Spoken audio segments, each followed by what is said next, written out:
सभी को नमस्कार। जय श्री राम, राधे राधे। आ जाओ सारे लाइव, फिर आगे अपने क्लास को शुरू करते हैं। राजस्थान पशु परिचर भर्ती 2024 के सिलेबस के हिसाब से राजस्थान जियोग्राफी के अति महत्वपूर्ण प्रश्न जो मैं आपके लिए इस सीरीज में लेकर आता हूं।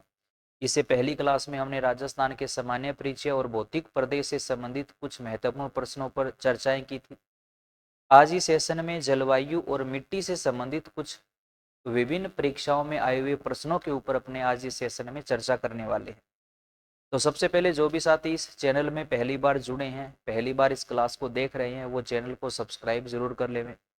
अगर आपको क्लास ये अच्छी लगती है, समझ आ रहा है, तो अपने साथियों के बीच में क्लास को शेयर भी जरूर करें। और पशु परिचर भर्ती को लेकर किसी भी प्रकार का डाउट आपके दिमाग में है, सिलेबस का, बुक्स का, नोट्स का, टेस्ट सीरीज का, तो इसी के अंदर सबसे ऊपर मेरे कॉन्टैक्ट नंबर है, उसके ऊपर आप कॉल कर सकते हो, व्हाट्सअप कर सकते हो। आपका जो भी समस्या है उस समस्या का समाधान किया जाएगा। ठीक है, आइए अपने शुरू करते हैं। ये कॉन्टैक्ट नंबर है, इसके ऊपर आप व्हाट्सअप कर सकते हो। देखिएगा पहला प्रश्न, कौन से कारक राजस्थान की जलवायु को प्रभावित करते हैं? देखो कुछ कारक दिए हुए हैं।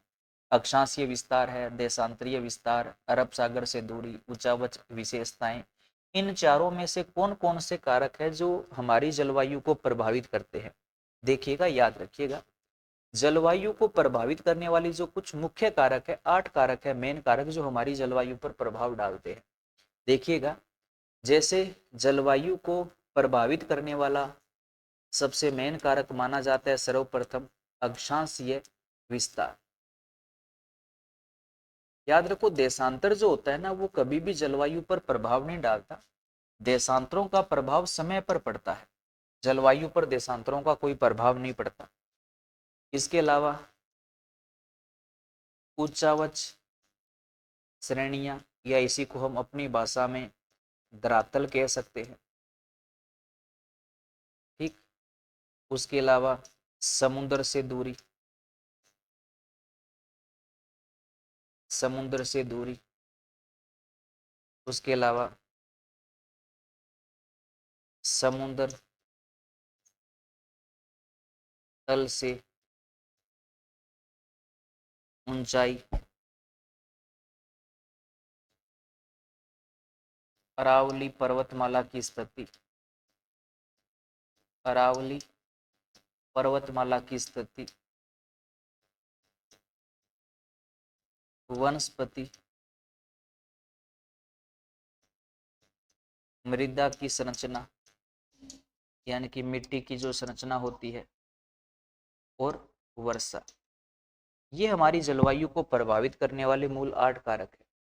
अब देखो कौन कैसे प्रभावित करता है, किस प्रकार से प्रभाव पड़ता है, जलवायु के किस रूप पर इनका प्रभाव पड़ता है, वो चीज जलवायु की मैं एक सीरीज आपको ये पूरा टॉपिक डिटेल में पढ़ाऊंगा बहुत जल्द। तो उसके अंदर ये कैसे प्रभावित करते हैं, इनके प्रभावित करने का क्राइटेरिया क्या रहता है, वो चीज मैं आपको समझाऊंगा। एक बार अपने प्रश्न पर आते हैं। देखिएगा, अक्षांशीय विस्तार प्रभावित करने वाले कारकों में है, ये प्रभावित नहीं करता। अरब सागर से दूरी, अब देखो हमने लिखा समुद्र से दूरी, तो अरब सागर भी तो समुद्र है, इसका मतलब है इसका भी प्रभाव पड़ेगा। अरब सागर से दूरी, बंगाल की खाड़ी से दूरी, हिंद महासागर से दूरी, कुछ भी लिख सकता है। उच्चावच विशेषताएं यानी कि धरातलीय जो बनावट होती है वो भी वहां की जलवायु पर प्रभाव डालती है। इसका मतलब 1, 3 और 4, ऑप्शन नंबर 3 इस प्रश्न का सही उत्तर रहने वाला है। देशांतरीय जो विस्तार होते हैं ये कभी भी वहां की जलवायु पर प्रभाव नहीं डालते, और ये मूल हमारे प्रभावित करने वाले कारक है, याद रखिएगा। नेक्स्ट देखिएगा, राजस्थान में शीतकाल में वर्षा के करने वाले विक्षोभों की उत्पत्ति होती है। वो मध्य सागर या कैस्पियन सागर, अरब सागर, लाल सागर, बाल्टिक सागर, कहाँ से उत्पत्ति होती है? देखिएगा, मैं आपको ना एक छोटे से डायग्राम के अंदर पूरा मानसून समझाने का प्रयास करता हूँ। जैसे अगर अपनी बात करें राजस्थान में आने वाले मानसून की, तो आप एक सीधी सी थ्योरी याद रखो। राजस्थान में पूरे साल में 2 बार मानसून आता है, ठीक है। एक तो मानसून आता है वर्षा ऋतु में, और एक मानसून आता है शीत ऋतु में। यानी कि पूरे साल में अपने राजस्थान में 2 बार बारिश होती है। वर्षा ऋतु का मतलब है मध्य जून से सितंबर, और शीत ऋतु का मतलब है दिसंबर से फरवरी। ठीक है, साल में 2 बार मानसून आता है। देखिएगा, वर्षा ऋतु में जो मानसून आता है उस मानसून का नाम होता है दक्षिणी पश्चिमी मानसून। दक्षिणी पश्चिमी मानसून, और इस मानसून की उत्पत्ति होती है हिंद महासागर से। हिंद महासागर से। ठीक। और सर्दियों में जो मानसून आता है उस मानसून का नाम होता है भूमध्य सागरीय मानसून। भूमध्य सागरीय मानसून। और इस मानसून की उत्पत्ति का मेन केंद्र जो रहता है वो रहता है कैस्पियन सागर। कैस्पियन सागर, यहाँ से ये सर्दियों वाला जो मानसून है वो बनकर आता है, जैसे अपने यहाँ मावठ होती है। तो ये 2 मानसून आते हैं, एक हिंद महासागर से उठकर आता है जो वर्षा ऋतु में बारिश करता है, एक कैस्पियन सागर से उठकर आता है जो शीत ऋतु में बारिश करता है। अब ये जो दक्षिणी पश्चिमी मानसून आता है ना, इसकी 2 शाखाएं हमारे राजस्थान में आती है। एक को अपन बोलते हैं अरब सागर की शाखा, और एक को अपने बोलते हैं बंगाल की खाड़ी की शाखा। यानी कि इनसे जो बारिश होगी वो बारिश होगी वर्षा ऋतु में मध्य जून से सितंबर, और इससे जो बारिश होती है इसकी शाखा को अपने बोलते हैं पश्चिमी विक्षोभ शाखा। पश्चिमी विक्षोभ शाखा, जिससे अपने मावठ होती है ना। तो ये मावठ वाली जो बारिश है ये कब से कब होती है? दिसंबर से फरवरी के बीच में। प्रश्न क्या पूछा? शीत ऋतु में। तो शीत ऋतु में देखो भूमध्य सागरीय मानसून है, कहां से आ रहा है? कैस्पियन सागर से। इसका मतलब है सही उत्तर हो गया 1 नंबर, भूमध्य सागर कैस्पियन सागर, है ना। मानसून को समझना बड़ा आसान है। जो पहली बार जुड़े हैं वो क्लास को लाइक जरूर कर देना, अपने साथियों के बीच शेयर भी जरूर करना भी। अगला प्रश्न देखो, राजस्थान में पश्चिमी विक्षोभों से वर्षा किन महीनों में होती है? अभी आपको बताया था कि पश्चिमी विक्षोभों से जो बारिश होती है वो किस ऋतु में होती है? शीत ऋतु में होती है। और शीत ऋतु में इससे जो बारिश होती है उस बारिश को क्या बोलते हैं? मावठ बोलते हैं। और ये जो मावठ होती है ये किन फसलों के लिए लाभदायक होती है? तो सीधा याद करो, रब्बी की फसलों के लिए। रब्बी की फसलों के लिए लाभदायक होती है, और मावठ की बूंदों को गोल्डन ड्रॉप्स कहा जाता है। और शीत ऋतु का मतलब है दिसंबर से फरवरी, यानी कि दिसंबर से जनवरी के मध्य जो है इनसे बारिश होती है। ठीक है, शीत ऋतु में। और ये सर्दियों में जो पश्चिमी विक्षोभ जो शाखा आती है ये किस मानसून की होती है? भूमध्य सागरीय मानसून की, जो कहां से बनकर आता है? कैस्पियन सागर से ये मानसून बनकर आता है। नेक्स्ट देखिएगा, जुलाई माह में 999 मिलीबार की समदाब रेखा किन जिलों से गुजरती है? अब देखो, मैं एक 5 मिनट का वीडियो बनाऊंगा वायुदाब रेखाओं का, उसके अंदर मैं आपको वायुदाब पेटियां कैसे याद करते होते हैं वो चीज मैं आपको बताऊंगा। फिलहाल आप एक लाइन याद रखो, वायु का जो दाब होता है ना वो तापमान के विपरीत व्यवहार करता है। बस एक लाइन याद रखो। इसका मतलब है अगर तापमान ज्यादा होगा तो वायु का दाब कम हो जाएगा, और तापमान कम होगा तो वायु का दाब ज्यादा हो जाएगा। अब देखो, जुलाई माह की बात करें तो जुलाई माह में अपने राजस्थान में 4 वायुदाब रेखाएं निर्मित होती है। 997 मिलीबार, 998 मिलीबार, 999 मिलीबार और 1000 मिलीबार। ये 4 वायुदाब रेखाएं हमारे राजस्थान में निर्मित होती है। 997 जो है ना ये लगभग सीधा सा याद कर लो, अपने जो उत्तरी पश्चिमी राजस्थान है ना उस वाले एरिया को ये कवर करती है। 98 जो है ना ये लगभग ये मान लो बाड़मेर से लेकर शेखावाटी तक बनती है। 99 जो बनती है ना ये सांचौर से शुरू होती है। राजस्थान के नक्शे के हिसाब से मैं आपको बता रहा हूं, ये सांचौर से शुरू होती है और सांचौर से लगभग सवाई माधोपुर तक जाती है। और 1000 मिलीबार जो है ना ये सिरोही से शुरू होती है और झालावाड़ तक जाती है। जिलों को कैसे याद करना है इसका भी एक वीडियो बनाऊंगा, आपको समझ में आएगा, देखिएगा।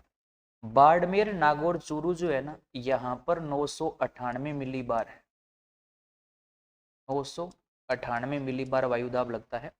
जैसलमेर, बीकानेर, गंगानगर वाली साइड में 997 मिली बार लगता है। जालोर, पाली, अजमेर वाली साइड में 999 मिली बार लगता है।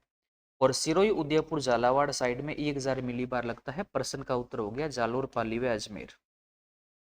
ठीक है, जुलाई माह की ये वायुदाब है। नेक्स्ट बताइएगा, जल्दी से उत्तर बता दो। राजस्थान में न्यूनतम दैनिक तापांतरण कौन से महीनों में होता है? सबसे कम तापांतरण किन महीनों में देखा जाता है, बताओ। अब देखो यहाँ पर अपने जलवायु में पढ़ते हैं, तापमान के बारे में पढ़ते हैं ना। सर्वाधिक गर्म महीने मई जून और सर्वाधिक ठंडे महीने दिसंबर जनवरी पढ़ते हैं, है ना। उसके बाद अपने पढ़ते हैं वाष्पोत्सर्जन। वाष्पोत्सर्जन को अपने जैसे वाष्पीकरण बोलते हैं, तो स्वाभाविक सी बात है कि सर्वाधिक वाष्पीकरण कब होगा? गर्मियों में होगा, मई जून में होगा।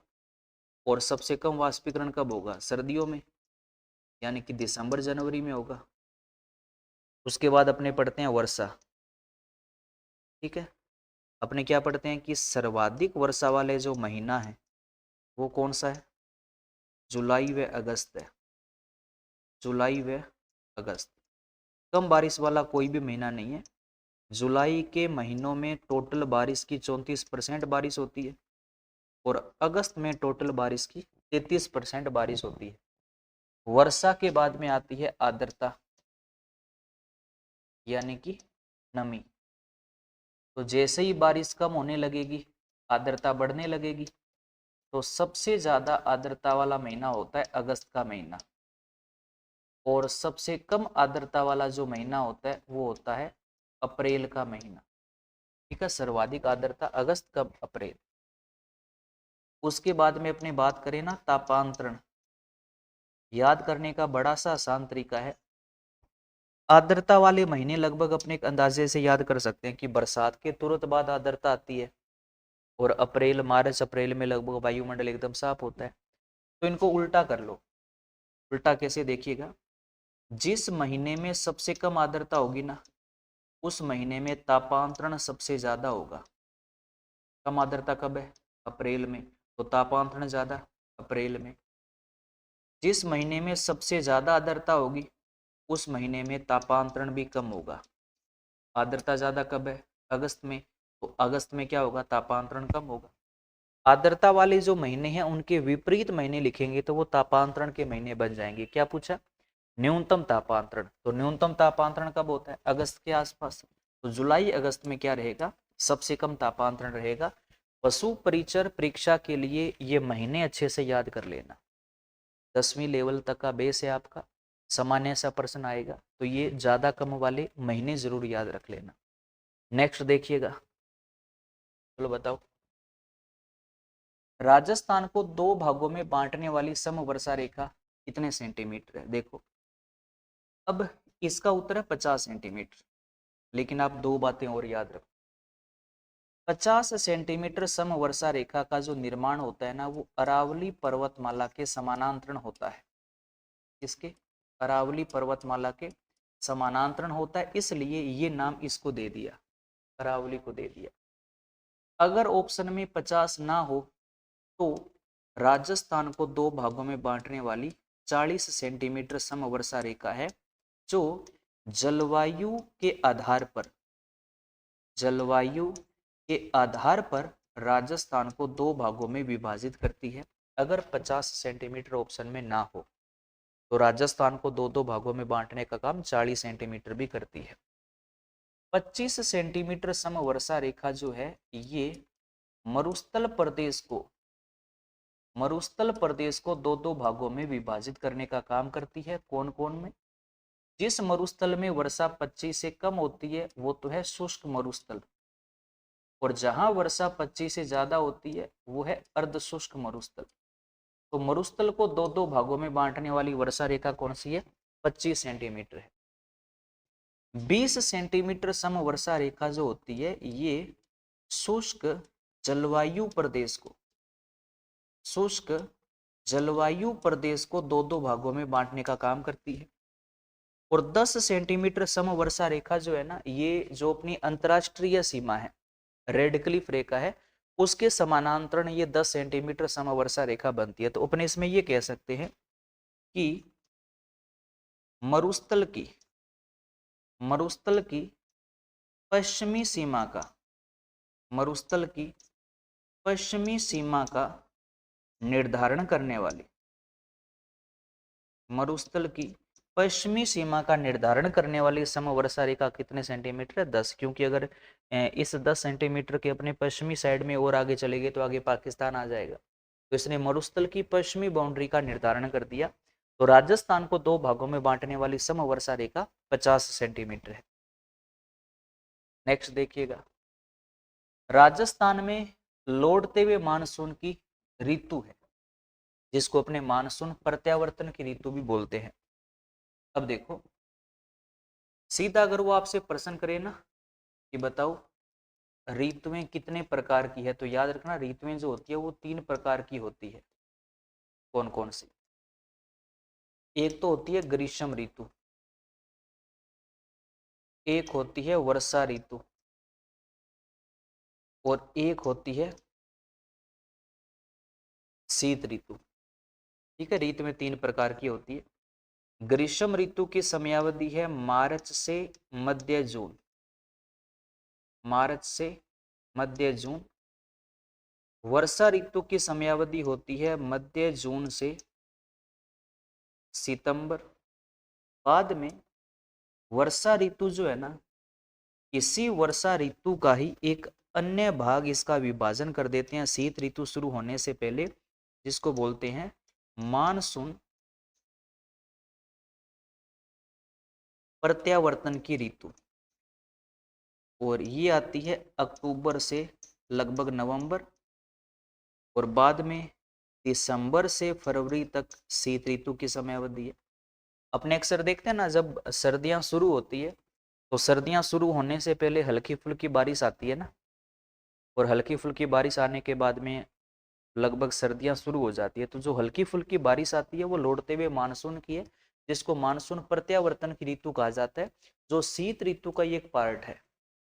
किसका पार्ट है? शीत ऋतु का ही। तो ऋतु में होती 3 प्रकार की है, और लौटता हुआ जो मानसून है ये अक्टूबर नवंबर और लगभग मध्य दिसंबर तक आता है। तो यहाँ पर ऑप्शन के हिसाब से कर दिया अक्टूबर से दिसंबर। अगर अक्टूबर से नवंबर होता तो बिल्कुल सही होता, लेकिन ऐसा कोई ऑप्शन है नहीं, तो ऑप्शन के हिसाब से इसका सही उत्तर क्या कर दिया हमने? अक्टूबर से दिसंबर। ठीक है, मार्च से मध्य जून तक ग्रीष्म ऋतु होती है। अगला प्रश्न देखिएगा, राजस्थान के किस जिले में शुष्क प्रकार की जलवायु पाई जाती है? शुष्क जलवायु कहाँ पाई जाती है? तो सबको पता है शुष्क जलवायु जो है वो अपने पश्चिमी राजस्थान में है। और अगर अपने बात करें तो भारतीय मौसम विभाग ने अपने राजस्थान को 5 जलवायु प्रदेशों में विभाजित किया है। यानी कि अपने राजस्थान में 5 प्रकार की जलवायु पाई जाती है। और याद रखना, भारतीय मौसम विभाग ने अपने राजस्थान में 5 प्रकार की जलवायु किस आधार पर बताई है? इसके वर्गीकरण का आधार क्या है? तो याद रखना, इसके वर्गीकरण का आधार है वर्षा, तापमान और वनस्पति। ये भारतीय मौसम विभाग के वर्गीकरण का आधार है। मेन आधार इसका वर्षा व तापमान है। इस आधार पर ये अपने राजस्थान में 5 प्रकार की जलवायु बताता है, जो सामान्यतः मानी जाती है, मान्य भी है। 5 कौन कौन से जो अपने जानते हैं? शुष्क, अर्धशुष्क, उपाद्र, आर्द्र, वैती आद्र। तो वो किसका वर्गीकरण है? भारतीय मौसम विभाग का। तो शुष्क जलवायु कहाँ पर है? पश्चिमी राजस्थान में है। ऑप्शन बीकानेर सही हो जाएगा इसका। नेक्स्ट प्रश्न देखिएगा, वर्षा को जलवायु प्रदेशों के वर्गीकरण का आधार किसने माना? रट्टा लगा लेना, त्रिवार्ता, त्रिवार्ता, त्रिवार्ता। ठीक है, एंड्रयू देखो यहाँ पर ना वर्गीकरण के आधार को याद रखना, यहाँ लिख देता हूँ। कोपेन के वर्गीकरण का जो आधार था वो था वनस्पति, ठीक। ट्री वार्ता के वर्गीकरण का आधार था वाष्पोत्सर्जन या वाष्पीकरण या तापांतरण, मुख्य आधार इसका ये था। इसके अलावा इसने आधार बनाया था वर्षा व तापमान को, लेकिन मेन आधार क्या है इसका? वाष्पोत्सर्जन और तापांतरण है। थोर्नवेट के वर्गीकरण का मुख्य आधार है वर्षा व तापमान। इसके अलावा इसने अपना आधार माना था वनस्पति को, लेकिन वनस्पति मुख्य आधार किसका है? कोपेन का है। तो क्या पूछा है? वर्षा। तो वर्षा और तापमान मेन आधार किसका है? थोर्नवेट का है। प्रश्न का उत्तर क्या होगा? 4 नंबर होगा। और वनस्पति मुख्य आधार किसका है? तो वो कोपेन का है। और याद रखो, जो थोर्नवेट के वर्गीकरण का जो आधार है ना, वर्षा, तापमान और वनस्पति, यही आधार किसने माना था? भारतीय मौसम विभाग ने। भारतीय मौसम विभाग ने भी इसी को आधार मानकर राजस्थान में 5 जलवायु बताई थी। और ये जो विदेशी नाम है ना, ये अपने राजस्थान में 4-4 जलवायु मानते हैं। चाहे वो कोपेन है, थोर्नवेट है, ट्री वार्ता है, अपने राज्य में 4 प्रकार की जलवायु बताते हैं। चलो बताओ। कोपेन के वर्गीकरण के अनुसार गंगानगर, हनुमानगढ़, बीकानेर में किस प्रकार की जलवायु मिलती है? अब देखो, मैं मुख्यतः बता रहा हूं। AW जो जलवायु है ये पाई जाती है दक्षिणी राजस्थान में, ठीक है। CWG जलवायु जो है ये पूर्वी राजस्थान में है। और ये अरावली के पश्चिमी भाग में, अरावली के पश्चिमी भाग में। और BWHW जो है ये पश्चिमी जो मरुस्थलीय भाग है वहां पर पाई जाती है। इसका उत्तर होगा BWHW। अब देखो, अगर आपको ये समझ नहीं आया तो मैंने इसी YouTube के ऊपर प्ले लिस्ट में जाओ, वहां पर जलवायु नाम की प्ले लिस्ट बनी हुई है। उसमें मैंने जलवायु वर्गीकरण को पूरा डिटेल में करवा रखा है। 2 क्लासें हैं, कोपेन, थोर्नवेट, ट्री वार्ता, तीनों को पूरा डिटेल में मैंने समझा रखा है। तो वहां पर जाकर आप इन तीनों को सही ढंग से समझकर याद कर सकते हैं। कहानी आपको मेन कहानी समझ में आ जाएगी। बड़े आसान सी भाषा में समझाया हुआ है। जिसका मान लो जीके कभी नहीं पढ़ा हुआ ना, अगर वो क्लास देख लेगा तो उसको भी समझ में आ जाएगा। एक बार वो क्लास देखिएगा जरूर, आपको अच्छे से समझ में आएगा। राजस्थान के निम्न में से किस जिलों में इनसेप्टी सोइल पाई जाती है? इनसेप्टी सोइल, इनसेप्टी जो सोइल है ना, ये दक्षिणी राजस्थान में है, मेवाड़ वाले क्षेत्र में है। तो इस प्रश्न का उत्तर क्या होगा? इस प्रश्न का उत्तर होगा पाली, भीलवाड़ा, सिरोही। जयपुर, दौसा, अलवर जो है ना, इधर वाली साइड के अंदर अल्फी सोइल पाई जाती है। अल्फी सोइल, ठीक है, भूरी और जलोढ़ मिट्टी का प्रकार है। कोटा, बूंदी, पारा के अंदर वर्टी सोइल पाई जाती है।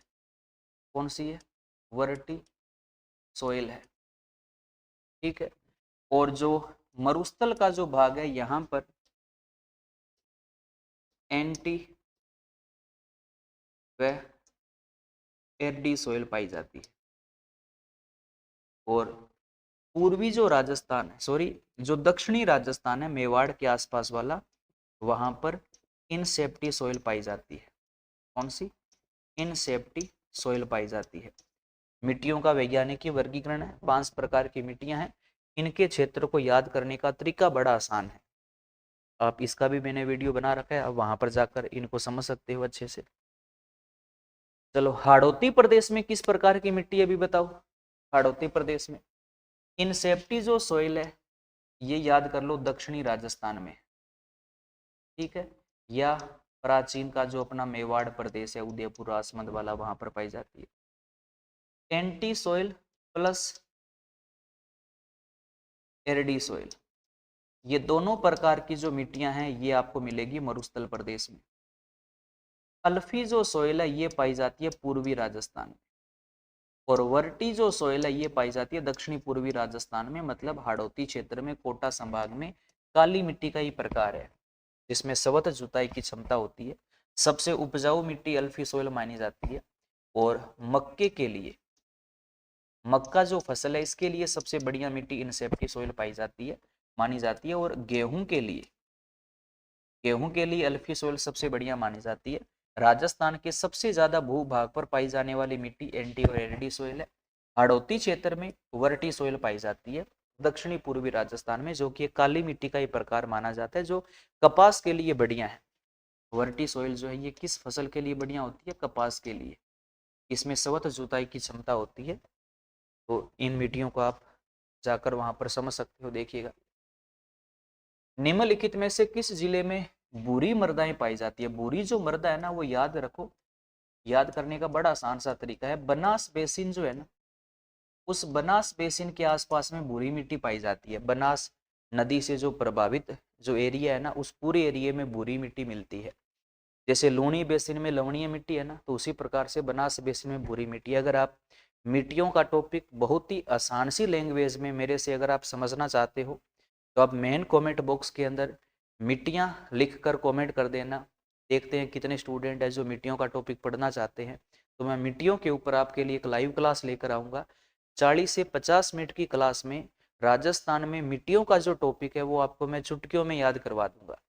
गारंटी है पूरी जिंदगी में कभी आपको मिट्टियों को किताबों में पढ़ने की जरूरत नहीं पड़ेगी। बिना पढ़े एक बार मेरी क्लास लगाने के बाद मिट्टियों का टॉपिक आपका बड़ा शानदार कवर हो जाएगा। जल्दी मैं कोशिश करूंगा। तो बुरी जो मिट्टी है ये बनास बेसिन के आसपास में, और बनास बेसिन के आसपास में जिला तो एक ही है, सवाई माधोपुर।